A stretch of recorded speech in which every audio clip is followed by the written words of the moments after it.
ইমান ডাঙৰ অসুখৰ পৰা মই এটা কাৰণে মাটি বন্ধক দিলোঁ, মোৰ গাৰ টেষ্ট দিলোঁ, মাত্ৰ মোৰ চকুৰ আগত তেখেত মৃত্যু হ'ব নালাগে। মই যিমান মৰম দিলেও মাকৰ মৰম দিব নোৱাৰিম নহয়। মাকৰ মৰম থাকক বুলিয়ে মই ছোৱালীজনী মুখলৈ চাই মই ইমানখিনি কৰিলোঁ। মামীৰ কাৰণে মই আজি মাক ঘূৰাই পালোঁ। মামীক মই কেতিয়াও যাতে নাপাহৰোঁ, পাহৰিবও নোৱাৰোঁ আৰু। হয়, বৰ্তমান মই উপস্থিত আছোঁ লখিমপুৰৰ আমতলা জৈনপুৰত আৰু ইয়াৰ এটা দৰিদ্ৰ পৰিয়ালৰ কাহিনী আপোনালোকৰ আগত ক'ব বিচাৰিছোঁ আৰু ইয়াৰ লগতে এই কথাও প্ৰতিপন্ন কৰিব বিচাৰিছোঁ যে এতিয়াও মানৱীয়তা হেৰাই যোৱা নাই। এতিয়াও এনে এক অংশ লোক আছে যি নিজৰ কাষৰ মানুহক সহায় কৰি তেওঁলোকে ভাবে যে তেওঁলোকক জীয়াই থকা অধিকাৰ দিব লাগে। এতিয়াও এনে একাংশ লোক আছে যে সকলো পাহৰি নিস্বাৰ্থভাৱে আচলতে তেওঁ ওচৰ চুবুৰীয়াক সহায় কৰে। যি সময়ত ওচৰ চুবুৰীয়াৰ লগত মিলি থকাও এইটো সময়ত এক ডাঙৰ প্ৰত্যাহ্বান। যি সময়ত ওচৰ চুবুৰীয়াৰ লগত বিভিন্ন কাৰণত দেখা পোৱা যায় মনোমালিন্য থাকে বিভিন্নজনৰ, কিন্তু তাৰ মাজতে মই এগৰাকী প্ৰতিবেশীক দেখুৱাম আৰু তেওঁৰ জীৱনৰ কাহিনী শুনাম যে কেনেধৰণে তেওঁ কাষৰ মহিলাগৰাকীক কৰ্কট ৰোগত আক্ৰান্ত এগৰাকী মহিলাৰ জীৱন বচালে। সেই সমগ্ৰ কাহিনী আপোনালোকৰ আগত দাঙি ধৰিম। মই প্ৰথমে আপোনালোকক চিনাকি কৰি দিছোঁ, তেওঁ হ'ল তুলা দাস। তো তেওঁ কিছুদিনৰ আগতে কৰ্কট ৰোগৰ পৰা তেওঁ মুক্ত হৈ আহিছে। তেওঁ ইতিমধ্যে অস্ত্ৰোপচাৰ হৈছে, তেওঁ ঘূৰি আহিছে। কিন্তু মই দেখুৱাইছোঁ প্ৰথম তেওঁ ঘৰখন। এইখন হ'ল তুলা দাসৰ ঘৰ। ইয়াতে থাকে তেওঁলোক। ইয়াতে দেখিবলৈ পোৱা গৈছে যে টিঙেৰে বেৰা এটা ঘৰ, আধৰুৱা এটা ঘৰ। যদিও তেওঁলোকে প্ৰধানমন্ত্ৰী আৱাস যোজনা পাইছিলে, কিন্তু সেই টকা তেওঁলোকে সম্পূৰ্ণ ইয়াত খৰচ কৰিব নোৱাৰিলে, কাৰণ ৰোগত আক্ৰান্ত হৈ তেওঁলোক ঘূৰি ফুৰিবলগীয়া হ'ল বিভিন্ন ঠাইত। গতিকে এই পৰিৱেশত এনেধৰণে পৰি থাকিলে ঘৰ আৰু এনেধৰণে তেওঁ স্বামীৰ সৈতে থাকে। তেওঁ স্বামীও ইতিমধ্যে বিভিন্ন পক্ষাঘাত ৰোগত আক্ৰান্ত হৈ ইতিমধ্যে এটা হাতেৰে তেওঁ এটা দিশেৰে কাম নকৰে। গতিকে এনে পৰ্যায়ত তেওঁ জীয়াই আছে তুলা দাস। অন্য এগৰাকী মহিলাক মই চিনাকি কৰিব দিছোঁ। আপোনাৰ নামটো যদি কয়? অৰুণিমা দাস। অৰুণিমা দাস। এখেত হ'ল অৰুণিমা দাস, প্ৰতিবেশী আৰু তেওঁলোকৰ কাষতে তেওঁলোকৰ ঘৰ। মই এতিয়া এই কাহিনীটো ক'ব বিচাৰিছোঁ যে কেনেধৰণে এই মানুহগৰাকীৰ জীৱন কেনেধৰণে তেওঁ বচালে, তেওঁৰ প্ৰতিবেশীয়ে বচালে, সমগ্ৰ কাহিনী। মই আপোনাৰ ওচৰলৈ আহিছোঁ যে কি হৈছিল গোটেই ঘটনাটো যদি কয়। মানে কি হৈছিলে মানে এনেকুৱা হ'ল কাহিনীটো। প্ৰথম যেতিয়া তাই মানে দাঁতৰ বিষ হ'ল, দাঁতৰ বিষ হোৱাৰ পিছতে দাঁতৰ মানে মুখখন ফুলি গ'ল। ফুলি যোৱাৰ পিছত মই এদিন সিদিন চাওঁ কি হৈছে বুলি সোধোঁ। তেতিয়া তেওঁ কয় বোলে মোৰ দাঁতটো এনেকুৱা হ'ল। মই ক'লোঁ চাওঁ বুলি ক'লে এনেকৈ দেখাই দিলে, তেতিয়া দাঁতটো মানে গেলি পৰিছে। মই ক'লোঁ এবাৰ ডক্টৰক দেখাই আহোঁ।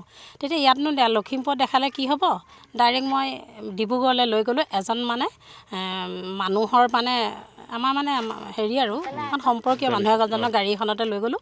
তেতিয়া তাত দেখালোঁগৈ, মানে আদিত্যত দেখালোঁ। আদিত্যত তেতিয়া ডাইৰেক্ট ছাৰে ক'লে বাইদেউ আপোনাৰ কি হয়? মই কৈছোঁ মোৰ একো নহয়, মোৰ একে ওচৰৰ মানে দুখীয়া দৰিদ্ৰ মানুহ মোৰ লগতে কৰে মেলে খাই থাকে, সেইকাৰণে ময়ে লৈ আহিলোঁ ছাৰ। কৈছে মানুহগৰাকী বোলে এনেকুৱা কেঞ্চাৰ ৰোগ হ'ল নহয়। বোলে হয় নি ছাৰ, কি কৰিব লাগিব এতিয়া ছাৰ? বোলে মই অকণমান কম ৰেটতে আপোনাক এখন হস্পিটেল দেখাই দিম, আপুনি তালৈ মই লিখি দিছোঁ, আপুনি লৈ যাওক। এই যে দেখাই দিলে মোক গ্ৰীণ কালাৰ হস্পিটেলখন, মই তালৈ গ'লোঁ। তাত তেতিয়া ক'লে মোক 1.5 লাখমান টকা হ'লে বাইদেউ মই মানুহগৰাকীক ঠিক কৰাই দিব পাৰিম, এইটো ফাৰ্ষ্ট ষ্টেপ বুলি ক'লে। তেতিয়া মই 1.5 লাখ টকাও মানে মোৰ নাই। নোহোৱাৰ কাৰণে মই অনতে মোৰ পৰিয়ালবৰ্গ গ'লে মই অলপ ফোন কৰিলোঁ বা আমাৰ গাঁৱৰ জ্ঞাতিলৈ ফোন কৰিলোঁ যে এনেকুৱা তেনেকুৱা হৈছে, কোনোবাই সহায় সহযোগ কৰে যদি। তেতিয়া মানে আমাৰ গাঁৱৰ জ্ঞাতিয়ে 10 টকা 20 টকা মিলাই মানে মোক টকা 1800 দিলে। চাউল প্ৰায় 20 কেজিমান দিলে। দিয়াৰ পিছত মই ছোৱালীজনীক দিলোঁ, মানুহগৰাকীক দিলোঁ। দিয়াৰ পিছত মই মানে লগে লগে মানে সেই তাতেই মানে আকৌ মই মনতে সন্দেহ কৰি মই আকৌ মেডিকেল কলেজত দেখালোঁ, ডিব্ৰুগড়তে। মেডিকেল কলেজৰ ছাৰেও ক'লে মানুহগৰাকী এনেকুৱা এটা হৈছে, আপুনি আহক, আমি আকৌ যি পাৰোঁ কৰি সহায় কৰিম। মই অনুমান কৰিলোঁ আকৌ ডিব্ৰুগড়লৈ যোৱাতকৈ, পইচা খৰচ হৈ থকাতকৈ ডাইৰেক্ট গুৱাহাটী যাওঁ নেকি। গুৱাহাটী যাবলৈ মই মানে থিৰাং কৰিলোঁ। কৰাৰ পিছত 108 মানে ল'ৰা এটা মোৰ ভাগিন এটাই মোক ক'লে মামী আপোনাক মই 108খন আনি দিব পাৰিম, আপুনি যদি যায়। মই বোলো হ'ব, পইচাটো লাগিব ন? বোলে লাগিব। তেতিয়াহ'লে মই কি কৰা যায়? তেতিয়া RGBNৰ পৰা মানে 50,000 টকা এটা মই লোন ল'লোঁ। লৈ 45,000 টকা লৈ গ'লোঁ, 5,000 টকা একাউণ্টত থৈ গ'লোঁ। তাৰপিছতে সেইটোৱে হাতত লৈ মানে মই গ'লোঁ। যোৱাৰ পিছত এনেকুৱা ভাগ্য মানে লাগি তাৰ এসপ্তাহ আগত মানে মই সেইটো এপ্লাই কৰিছিলোঁ, পইচাটো মানে মোক সোমাই আছে, উলিয়াবহে লাগে। উলিয়াই মই লৈ গ'লোঁগৈ। তাত চালোঁগৈ দেখোন পইচা বহুত খৰচ হ'ব, কি হ'ব এতিয়া? তাৰপিছত লগে লগে আহি মোৰ নিজৰ মাটি আছিলে, মাটি মই 15,000কৈ গাঁৱৰ মানুহ এঘৰক মানে দিলোঁ, 75,000 টকা দিলে। 75,000 টকাটো লৈ গ'লোঁ। লৈ গৈ মই তেখেতক মানে চিজাৰিন কৰিম বুলি ক'লে আমাৰ ডক্টৰ কিশোৰ ছাৰ দাসক মানে মই বহুত বহুত ধন্যবাদ দিছোঁ। আৰু তেখেত এজন মানে বহুত মানে ভাল ডক্টৰ বুলি মই স্বীকৃতি দিব পাৰোঁ। বহুত দিনৰ পৰা এই নিউজ এটা কৰিম বুলি মই কল্পনা কৰি আছিলোঁ, কিন্তু মই তেনেকুৱা জোখত নাপালোঁ। আজি পাই মই বহুত সুখী হৈছোঁ। 75,000 আপুনি নিজৰ মাটি বিকি লৈ গ'ল আৰু নিজৰ RGBNৰ পৰা লোন লোৱা 45,000 টকাও লৈ গ'ল।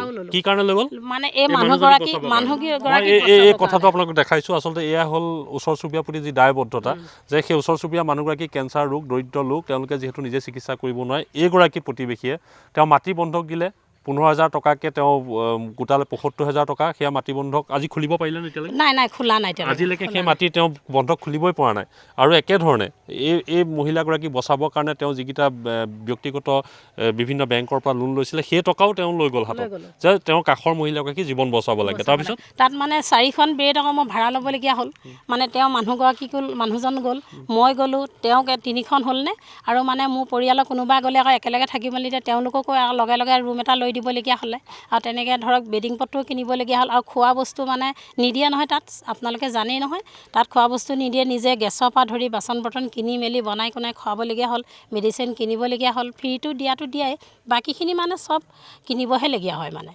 গম পাইছেনে তাৰ বাদেও প্ৰায় কিমানমান খৰচ হ'ল প্ৰায় মই এতিয়া বিশ্বাস আপোনালোকে নকৰিব সেইটো ভগৱানক কৈছোঁ আৰু ভগৱানে জানিব মোৰ প্ৰায় 3 লাখতকৈ অকণমান বেছিহে গ'ল পইচা আৰু পইচা ধাৰ কৰিবলগীয়া ধাৰ মানে আপোনাক এতিয়া কম কি বুলি নিজৰ আগত ক'বলৈ মোৰ নিজকে লাজ লাগিছে মোৰ পৰিয়ালবৰ্গৰ মিতিৰ কুটুম চবলৈকে ফোন কৰিলোঁ ফোন কৰি মই পইচা বিচাৰিলোঁ পইচা বিচৰা বাদেও মানে সেয়া পইচাই নহৰি গুৱাহাটীততো কেনেকুৱা আপুনি জানে গুৱাহাটী GMC বুলি ক'লে টকাৰে মানে বহুত বস্তু টকাৰ মানে এইটো এটা টকাৰ মানে উপায় নাই তাত এইটো মই নকওঁ আৰু নিজৰ আগত এইটো এটা মানে ব্যৱসায় নিচিনা হৈ থাকে মানে বহুত টকা পইচা খৰচ হয় তাত আৰু তাৰ বাদেও মানে যিদিনা অপাৰেশ্যন কৰিলোঁ 21,000 টকা চিকিউৰিটি দিয়াৰ পিছত আৰু মানে ছোৱালীজনী মানে যেতিয়া উলিয়াই দিছে 3 ঘণ্টাৰ পিছত উলিয়াই দিয়াৰ পিছত ছোৱালীজনী হাত ভৰি মাৰি আহিছে মই চিন্তা কৰিলোঁ মাত্ৰ 35 ওজনটো 35 কেজি হাত ভৰি মাৰি আহিলে তেতিয়া মই মানে চাইছোঁ লগতে লাগি আহি চাইছোঁ ছোৱালীজনী হাত ভৰি মাৰি আহিছে মোৰ ইমান দুখ লাগিলে তেতিয়া ডক্টৰে ক'লে তেজ লাগে